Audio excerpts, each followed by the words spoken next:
Good morning, good evening, good afternoon, everybody, and welcome to another episode of The Success Shift. My name is Jake. It's another week. It's Tuesday. It's been a long weekend. We've had family over, but it was lovely. I do love having a weekend today. I'm grateful for friends and family who do make it all the way over to Stuttgart. It's not the number one destination in Germany, but it's really nice when people come a little bit out of their way and come catch up and see Kaleo and hang out and spend time. It's really lovely. I do love, like, I'm sure you know that I'm a big family man. So I do love it when family comes around and spend some time. Today, I'm very grateful for that. I'm also grateful for some sleep. Little man's growing as per usual. And yeah, he was having a bit of a tough day, but I just ended up, to be honest, I've just woken up. I was trying to, I usually have lunch around 1:30, play with him for a little while, but he was just a little bit sad. So we were playing and he ended up falling asleep and we both fell asleep and just woken up. So to me, it's almost like it's morning for you guys. I know a lot of people jumping on this live call. It's like 5 a.m. For some of you, or really nice and early before our trading call. So I appreciate everyone who gets up that early, and I'm feeling a bit like I'm on your end this morning. But with that, I love the people who show up. Very grateful for those who are coming in every single morning and sharing their gratitude in the chat. I've got gratitude. I come in and there's already gratitude in the chat. I love it. It means that people are getting used to the routine here, finding gratitude, hopefully bringing their vibrations up and getting themselves into a nice vibration to start off their day. It's a grateful connection of like-minded people. I'm grateful for this group. I woke up late this morning and my first thought was that I was going to be late for Jake. Oh, isn't that sweet? I'm really glad that you've managed to make it over though. Yvonne, makes you feel any better. I think I was a minute or two late as well. So everyone's waking up this morning together. But today I'm going to be talking about a book that I have been, I should probably talk about for most of this week, but a book I've been reading and listening to over the weekend. Actually, I'm on I think my third listen now. Maybe second, actually. No, yeah, I think I'm on my third listen now. It just has so much content in it, and it's so relative to so much of the stuff that I like to talk about and that I believe in. And the book is Outwitting the Devil by Napoleon Hill. If you've read Think and Grow Rich, or you've heard of Think and Grow Rich, Napoleon Hill is an incredible author, and he brings some very interesting concepts about the power of thought. And, that's what we've been talking about a lot lately. It's what I believe has a huge impact on our life. And, the thoughts that you hold on to are those that direct and shape your life in any which way that you want it to go.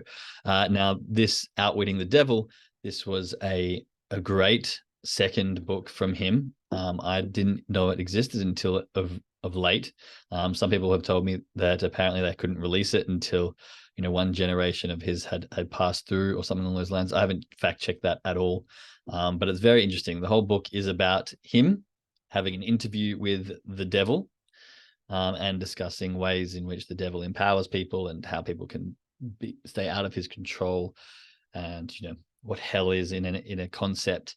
It's not a religious aspect. It does talk about the churches, but not in a biblical kind of context, but in a political, shall we say, context. And it's super interesting. I really, really enjoyed this book, and it had a lot of lessons in it. The very start, he talks about what is the devil. Now, there's going to be some spoiler alerts, but I definitely recommend reading it anyway, listening to it, because I'm going to do it no due diligence comparison to the actual way it's done. And I highly recommend, if you can listen to this book, listen to it as an audiobook, because the way it's written is great, but the way that it's spoken, I think, is fantastic, because it isn't that the whole book is written in an interview style context. So it's basically him having an interview with the devil, who he refers to as Your Majesty, because of the devil's commands. And the two voices and tones when listening to it really gets that.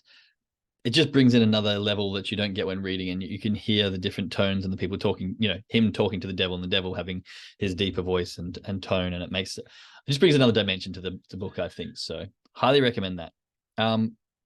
Getting into it. So in the start, the devil, basically he says he is the negative part of all matter. So he lives within all of us and in our minds in the form of fear and self-doubt.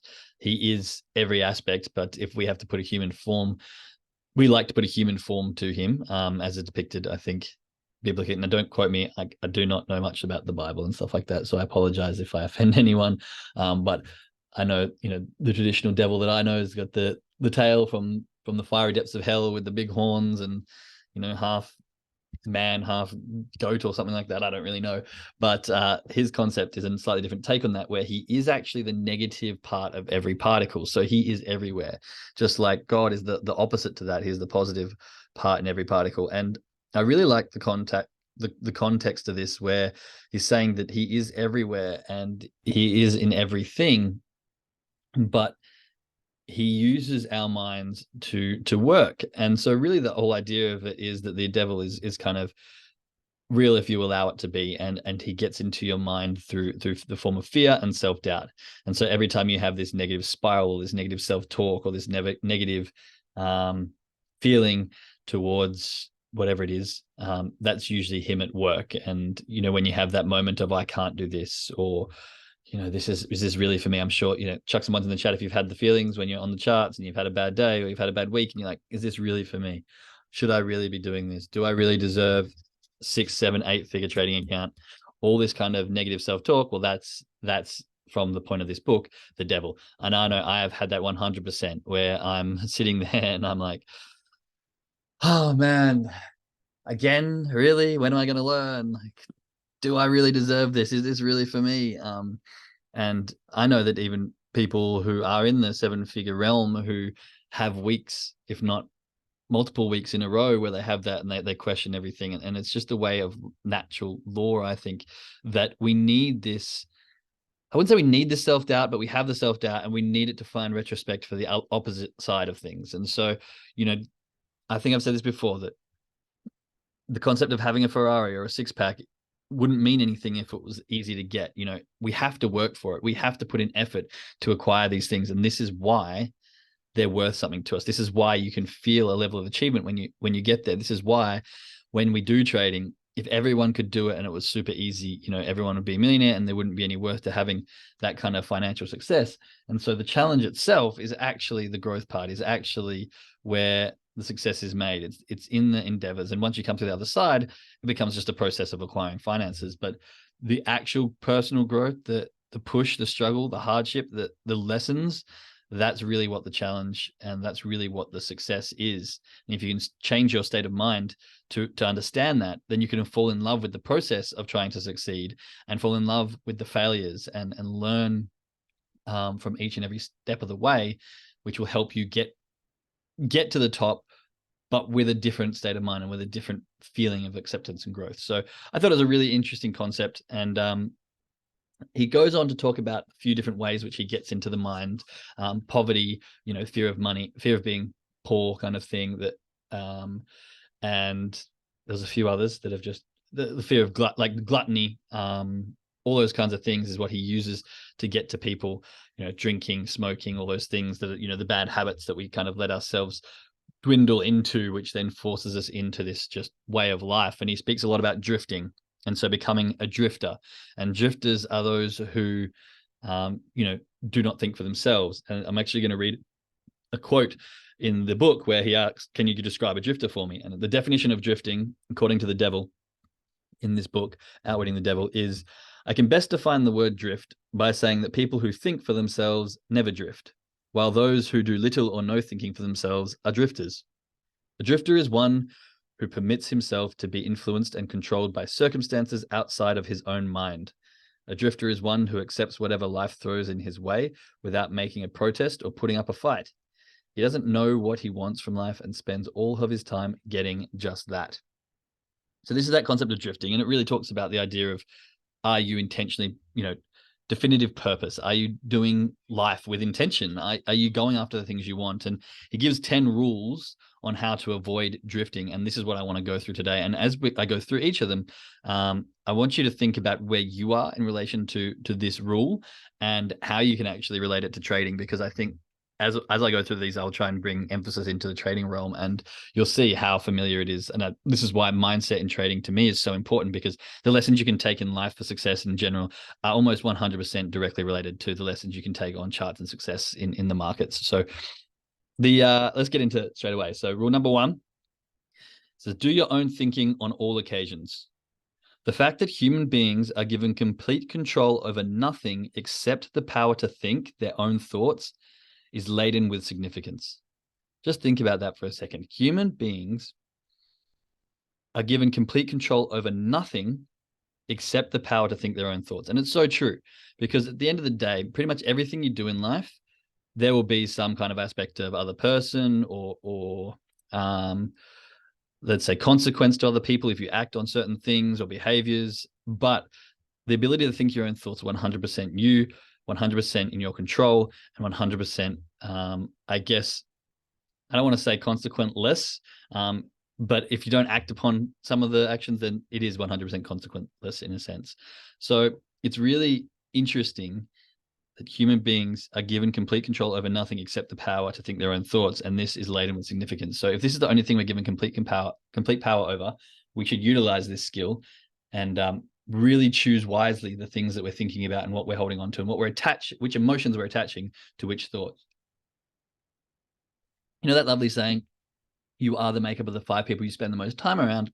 I like to take that one step further and say you are the makeup of the 5 most strongest thoughts that you leave running in your head. And now the people you are around will manipulate those thoughts and will have an impact on what those thoughts are through constant repetition of discussion and conversation and stuff like that. But the thoughts that you hold most strong in your head for the longest period of time and attach the most emotion to, those are the ones that are going to come to fruition and are going to be prevalent in the material world.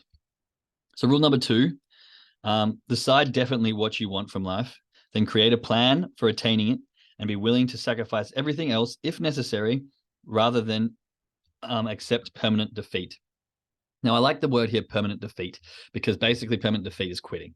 And this rule can be very much directed to trading. If we think about it, decide definitely what you want from life. You want to be a successful trader. Then create a plan for attaining it and be willing to sacrifice everything else if necessary. Right? This is make your trading plan and be willing to sacrifice all ego and stubbornness in order to follow those rules 100%. Okay? And if you start to break those rules and you continue and you have this permanent defeat of some kind of personal aspect which you cannot get over, or some egotistical manner, or some repeated bad habit, this is the thing that you need to address and change. But the plan of attack to attain what it is that you want, success in trading, is your trading plan, okay? And then finding the ability to just do that trading plan and nothing else. Rule number 3, analyze temporary defeat, no matter of what nature or cause, and extract from it the seed of an equivalent advantage. This is basically saying, do not just fail aimlessly, fail with intent and purpose and learn from them. You know, track your trades, track your emotions. These are the temporary defeats. You know, don't want to say the losses on the charts, because losses aren't a defeat, but a mistake is. Now learn from your mistakes. Now mistakes can be had with profitable trades as well as with negative trades. And keep that in mind, because you can have a very winning day, but it could just be complete luck if you're not following your trading plan. But if we look at all of our temporary defeats, no matter of what nature, and we can extract from it the seed of an equivalent advantage, it's basically saying fail as much as you want, but just take the lessons from it and learn forward. Okay. Rule number 4, be willing to render useful services equivalent to the value of all material things you demand of life, and render the service first. So I think a lot of people, they want something, but they're not willing to do the work without, this is so without the work. This is so traditional in the 9 to 5. It's really hard to imagine doing work without being paid. We are so accustomed to the work, pay, work, pay, work, pay, work, pay. But unfortunately, that's finite. That has bounds. By the amount you work is the amount you get paid. Whereas if you want something more, if you want that exponential growth, or you want something like trading to take off and give you the endless amounts of money that it can provide, you need to be willing to do the work without getting paid. You need to be willing to do those things over and over again until the lessons are learned. And here it says, be willing to render useful services equivalent to the value of all material things you demand. Now, useful service can be to others. Like this podcast, for example, I'm trying to give to others as much as I can as I'm on my journey. Now, I would like to see other people learn from this and make the mistakes and not make the mistakes that I have made. But also in giving out freely and selflessly, I would like to eventually get in return some karmic value of a successful trading account. I do think that the more you give, the more you will receive in some manner, whether it's directly financial related or some other aspect. But in this context, this useful service could be to yourself. Do the personal development. Go through and learn yourself. Go through, and the useful service can be to your direct self. And so maybe it's not, I need to learn the chart patterns, but maybe it's, okay, what is it about my emotional state? What personal development can I do? What deep diving, what trauma can I pull up and get through and work through? And so this useful service can be literally useful service to yourself in other facets of your life, which will then come out in the material things you demand of through better chart on chart behavior, and therefore better results on the charts. Rule 5. Recognize that your brain is a receiving set that can be attuned to receive communications from the universal storehouse of infinite intelligence to help you transmute your desires into their physical equivalent. This goes along the lines, I think this is very relative to the Think and Grow Rich, where, we have the ability to grab the thoughts that are roaming around in the universe out there in the ether. We just have to allow the opportunity to them and be open to these ideas. And once we find something that we like, this storehouse of infinite intelligence, any idea. I heard the great quote the other day, and I can't remember if it was in this book or somewhere else, so don't quote me on it, but it was the idea that I think it was actually, if God allows you to have a thought, then he believes in your ability to bring it to life.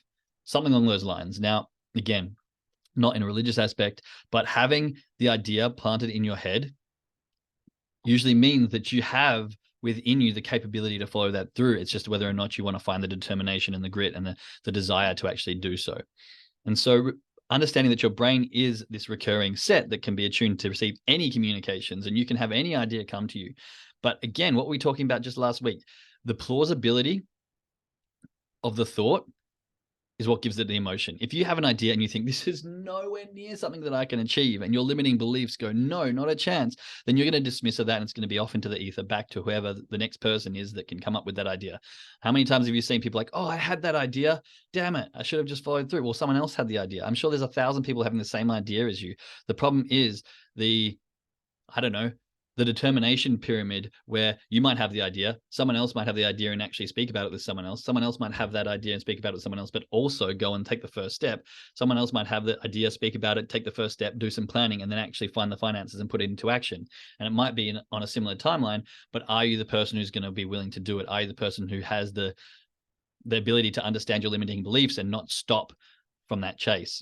We do have the ability to do anything in life that we can actually think of, but only if you be willing to continue down that journey, do the process, find the strength to continue on during the hard times, and actually bring it to life, even though we all have that ability. So in rule number 5, recognize your brain is a receiving set that can be attuned to receive communications from the universal storehouse of infinite intelligence to help you transmute your desires into their physical equivalent. Okay.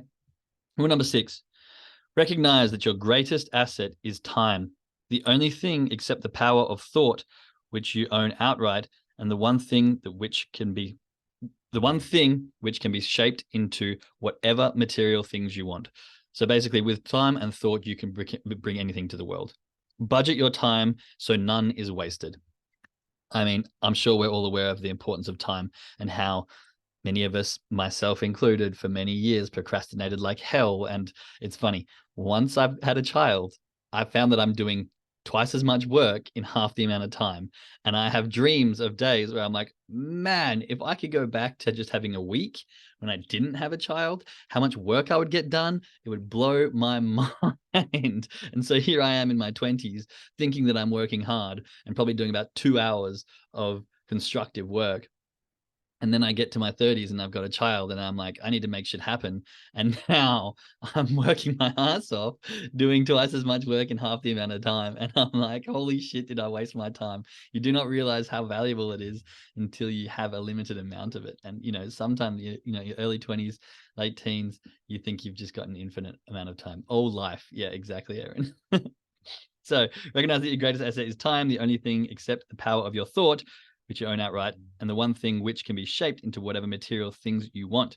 Budget your time so none is wasted. Rule number 7, Recognize and trust that fear generally is a filler with which the devil occupies the unused portion of your mind.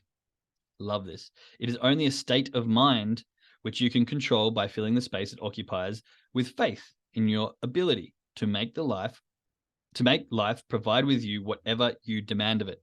This is so relevant to what we've been talking about. That fear is only a filler which the devil occupies the unused portion of your mind. If you are not using your mind for certain things, how many times have you been on a task, for example, and you start to lose focus, and all of a sudden you start to wander, and then you start to have maybe that's when the fear or the negative thoughts start rolling in, because you've given space that's being unused on your determined plan, and then these negative thoughts start creeping in. Then these failures start going, oh, maybe I can't, maybe I shouldn't. There's negative self-talk. And so when you have these, we talk about the concept of the negative self-destructive spiral. When you have these, you just have to acknowledge it and be like, oh, okay, clearly the devil is putting fear into my brain because I'm not using it. So why don't we just squeeze in some direction, some purpose, some intentful thoughts, and just make no room for the fear to be there. Okay. I really like this idea because it is only a state of mind. And I didn't actually realize that his rule aligned with my thought process until reading through these rules again. So I really love that. But fear is only a state of mind which you can control by filling the space it occupies with faith in your own ability. How many times have I said on here that so many times when we start to have these self-doubts, it's because we don't trust in our own ability. When we start to break our trading plan, it's because we don't trust in our own ability, which we've had previously. The trading plan is there because you need to be able to trust previous you that you know what you're talking about. And when we start to manipulate and move away from this trading plan, it's because we've lost the trust in our previous self. And we've gone, you know what? Me right now with the emotions starting to roll around, that's when I know better. So I'm just going to do my thing and just fucking go for it and see what happens. Hey, well, no, we need to go back. We need to trust in the abilities that we have. We need to trust in the ability that we've made a trading plan that works to that strategy without deviating from it.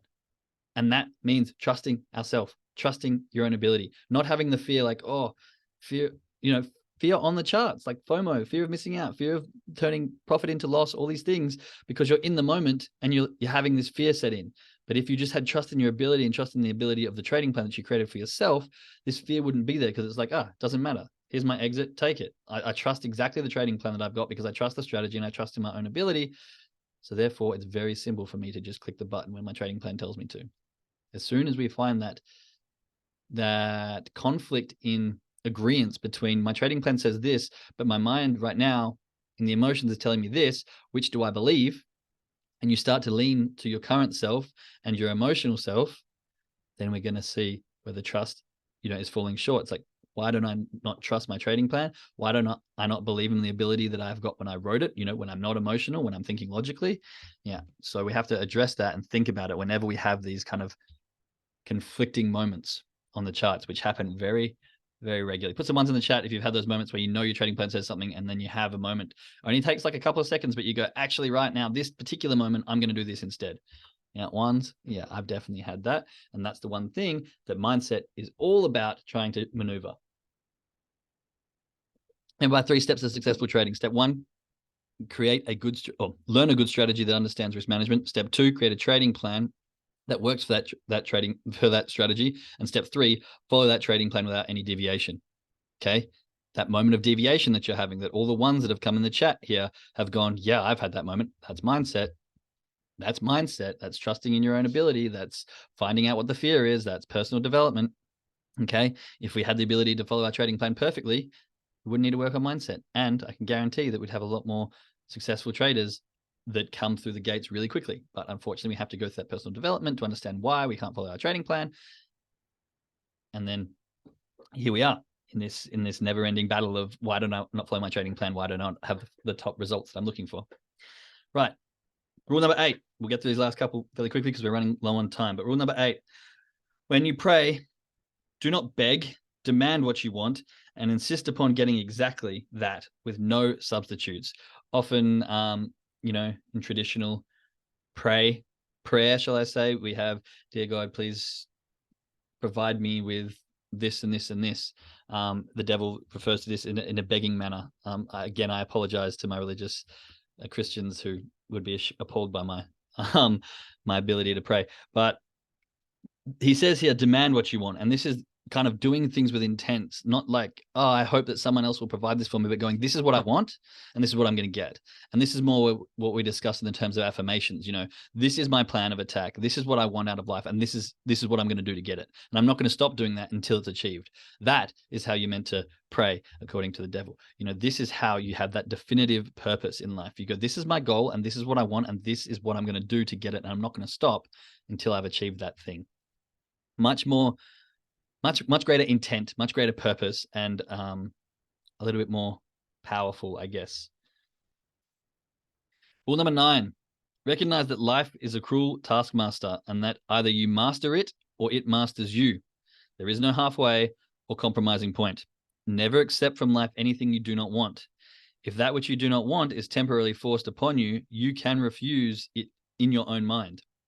To accept it, and it will make way for the thing you do want. Okay? Very powerful here. Life is always going to throw tasks at you. Remember Mark Manson, you're always going to have a shit sandwich. Pick your shit sandwich and run with it, okay? Either you master it and figure out how you can become the master of the challenges and fall in love with the process and fall in love with the continuous tasks that you're going to have to face, or you let life master you and it just starts throwing shit at you that you just give into and just go, okay, you direct me in whichever way you want.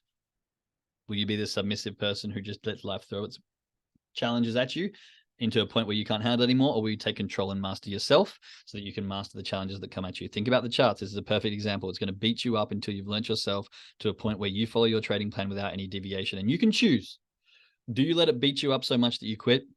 Or do you fall in love with the process and keep mastering your own life to the point where you can follow that trading plan, where you can have that self-control, that impulse control, that willpower to do exactly as your trading plan says time and time again, in return for financial freedom and the ability to then live out your dreams with whichever manner you so choose. I know which one I'm choosing. Rule number 10. Lastly, remember, your dominating thoughts attract through a definite law of nature by the shortest and most convenient route, their physical counterpart. Be careful what your thoughts dwell upon. I'm going to read that again. Lastly, remember, your dominating thoughts attract through a definite law of nature by the shortest and most convenient route, their physical counterpart. Be careful what your thoughts dwell upon. So this basically says that what you focus on becomes true. The amount of energy and effort that you put into the singular thoughts that you have and the ones that you let sit in your mind for the longest and attract the most emotion are the ones that are going to come to the physical world. So choose those thoughts wisely. If you think negatively, the negative things will happen. If you think positively, the positive things will happen. The thoughts that you dwell upon will be the ones that come into their physical counterparts. Okay, I really, really like this book. I really highly recommend listening to it and getting the audiobook, Outwitting the Devil by Napoleon Hill. Great book, great read. Like I said, I'm on my second, if not third time around. I go back my second time and try to study it more than actually listen to it. So I can't really remember where I'm up to, but great book. Okay. Now we're running out of time here on the trading call. So make sure that you do your brain warm up. Make sure you got your trading journal out in front of you, open, ready to write in. Make sure that you've read through your trading plan. Make sure that you've, like I said, done your brain warm up, know your lot sizing, know your risk management, know your stop loss, your lot size for today. And if you are enjoying these podcasts, please share this with one person. I really want to try and grow and reach more traders and reach more like-minded people who can learn from this. If you've taken just one lesson away from this episode, please like, comment. If you can give a review on wherever you're listening to it from, like Spotify, Apple Music, Amazon Music, then that'd be great. And yeah, share it with one other person. If we all share with one person, we can reach a lot of people. All right. Much love, everyone. And to my traders, I will see you on the trading call. Goodbye for now.